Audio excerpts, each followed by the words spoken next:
Who's ready for some football? I am, and I'm also ready for some football food, which is why I want to share with you today my recipe for Jambalaya Nachos. It's from my cookbook, Lagniappe Leftovers. Let's see who's in the lineup for the game today. First off, we have 1 cup of leftover jambalaya. You know you can't make a small pot of it. This is a great way to snack on it during the game. And oh, by the way, did you know you could freeze jambalaya?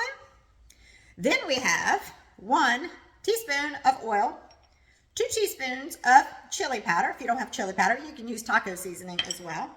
1 tablespoon of tomato paste, 1 minced garlic clove, 1/4 cup of water. Who am I kidding? We're all going to be drinking a beer. 1/4 cup of beer. Then the big lineup. We have 1 chopped red bell pepper, 1 chopped onion, 1 chopped yellow bell pepper.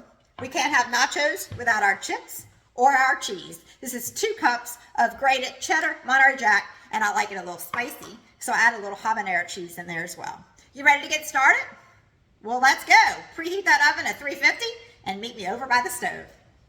All right, let's get started on our jambalaya nachos. Here I have a skillet over medium heat, to which I'm going to add 1 teaspoon of olive oil. Okay, we have our teaspoon of olive oil heating up. So now I'm going to add 1 minced garlic clove and our big 3, our yellow bell pepper, onion, and red bell pepper. Did you know the seeds from bell peppers can be used to flavor olive oil? Just put some olive oil in the skillet, add your seeds, and gently warm, swirling the pan. Then you have an easy, quick flavored olive oil. So good on pizza too. So here, we have this in here, and we're just gonna saute it for 5 minutes. Okay, our 5 minutes is up, so now we're gonna take our 2 teaspoons of chili powder or taco seasoning and add it to the pan. Then we're gonna toast the seasoning for 1 minute. Toasting seasoning really brings out the flavor, and that's what we want for our jambalaya nachos.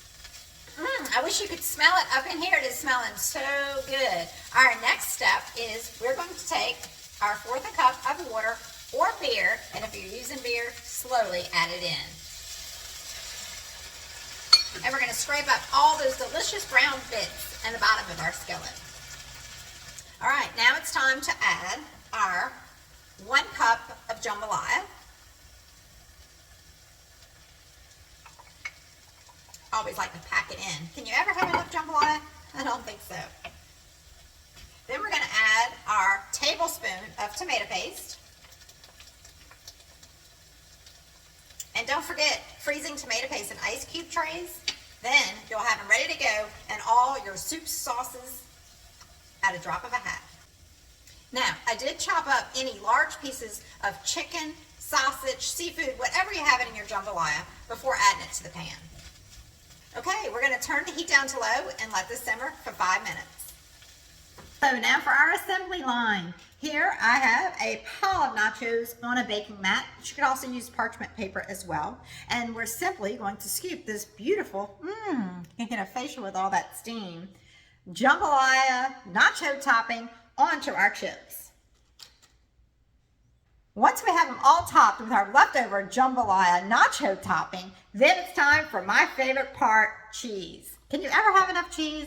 I don't think so. So let's add those full 2 cups of cheese, and then we're gonna pop it in our oven for 5 minutes or until the cheese is melted.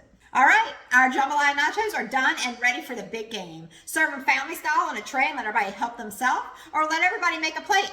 Did you grab a plate? Because this plate is all mine. Top your nachos with your favorite nacho toppings. For me, that's going to be a little sliced jalapeno, a little avocado, and a touch of sour cream. I'm ready for the big game. How about you?